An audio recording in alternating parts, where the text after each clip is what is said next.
The Crusades are often imagined as a series of dramatic battles between knights in shining armor and Saracen warriors fought under the burning sun for control of Jerusalem. But the truth is far more complex. The Crusades were not just wars of religion, they were economic gambits, political maneuvers, cultural collisions, and transformative events that reshaped the medieval world and continue to echo through global history today.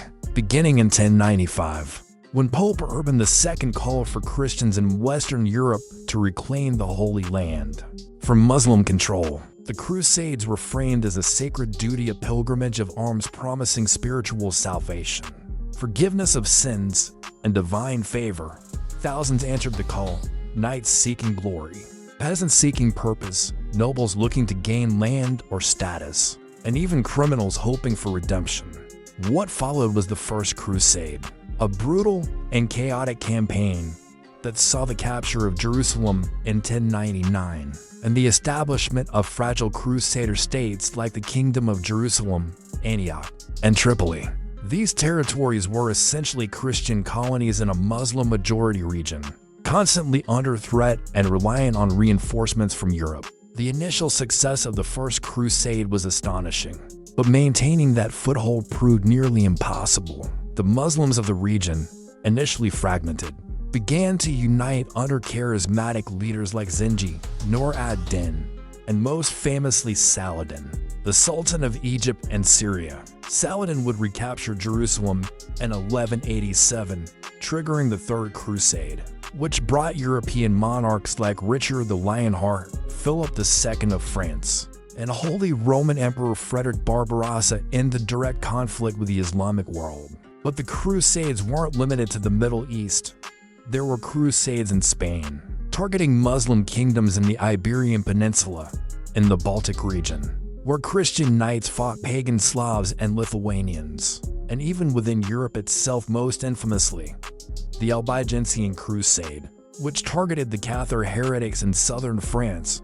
The Fourth Crusade, launched in 1202, took an unexpected and infamous turn. Instead of marching to the Holy Land, the Crusaders were diverted first to the Christian city of Zara and then to Constantinople, capital of the Byzantine Empire. In 1204, they sacked the city in one of the most shocking acts of betrayal in Christian history. Rather than fighting Muslims, these Crusaders looted fellow Christians, dismantling the city's treasures and weakening Byzantium forever. This single event deepened the rift between the Roman Catholic and Eastern Orthodox churches and marked a turning point in the power dynamics of the Christian world. As the crusading movement continued over the next centuries, it grew increasingly entangled with politics, economics, and opportunism. Later crusades failed to retake Jerusalem, and by 1291, the last Crusader stronghold Acre fell, marking the end of the Latin Christian presence in the Holy Land.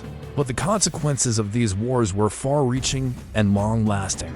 The Crusades accelerated trade between Europe and the Middle East, introducing Europeans to new spices, textiles, technologies, and ideas.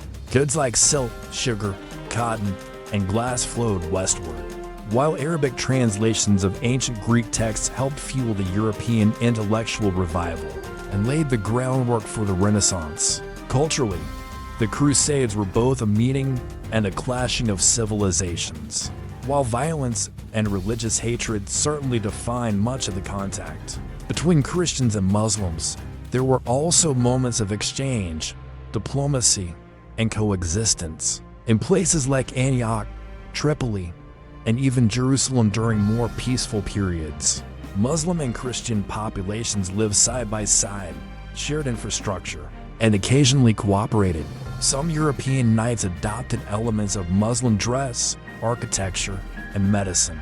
On the other hand, the Crusades also reinforced negative stereotypes and hardened religious divisions. Islamic chroniclers viewed the Franks Western Europeans as barbaric invaders, while Christian narratives often portrayed Muslims as enemies of God. These polarized views helped shape long-term distrust between the two religious communities that, in some regions, continues even today. For Jewish communities, the Crusades were catastrophic. As armies marched east, Many massacred Jewish populations in the Rhineland and other parts of Europe, accusing them of being enemies of Christ. These pogroms were not just side effects, they were encouraged or tolerated by religious authorities, and represent some of the earliest organized anti-Semitic violence in medieval Europe. Thus, while the Crusades were intended as holy missions, they frequently unleashed violence that targeted not just Muslims, but Jews, Eastern Christians, and anyone perceived as other. Politically, the Crusades helped centralize power in European monarchies and the papacy. The idea that the Pope could call an international war elevated the position of the Catholic Church as a supranational power. At the same time, the Crusades allowed kings to claim divine legitimacy for their campaigns and to expand their influence beyond traditional borders. For example, the Spanish Reconquista, a centuries-long effort to reclaim the Iberian Peninsula from Muslim rule, gained strength by being tied to the crusading cause. In the Baltic, the Teutonic Knights established a militarized religious state through crusades against pagan tribes, creating the foundation for future nation-states like Prussia and parts of Poland. Economically, the Crusades enriched merchant cities like Venice, Genoa, and Pisa, which transported men and supplies across the Mediterranean and profited from trade routes secured by the Crusader states. This wealth laid the foundation for the powerful merchant republics that would later lead Europe into the age of exploration. Ironically, many crusaders ended up deeply in debt to these same cities, revealing how intertwined warfare and commerce had become. The global impact of the Crusades also extends to military tactics and state building. The need to organize vast multinational armies led to advances in logistics, finance, and record-keeping. Military orders like the Knights Templar, Hospitallers, and Teutonic Knights were among the first transnational organizations, combining martial discipline with economic power and religious ideology. These orders controlled land, built fortresses, managed banking operations, and sometimes rivaled kings in influence. Over time, these developments helped transform Europe from a patchwork of feudal domains into more centralized states capable of projecting power over long distances. The Crusades also had unintended consequences for the Muslim world. Initially fragmented, the threat of Crusader invasion encouraged greater political unity under leaders like Saladin, and later the Mamluks. These efforts at consolidation would help shape Islamic identity and resistance narratives in the centuries to come. Furthermore, while many in the Islamic world viewed the Crusades as brutal foreign invasions, they did not dominate Islamic historical memory in the way they did in the West until the modern era, when 19th and 20th century colonialism revived these narratives and recontextualized the Crusades as early examples of Western imperialism.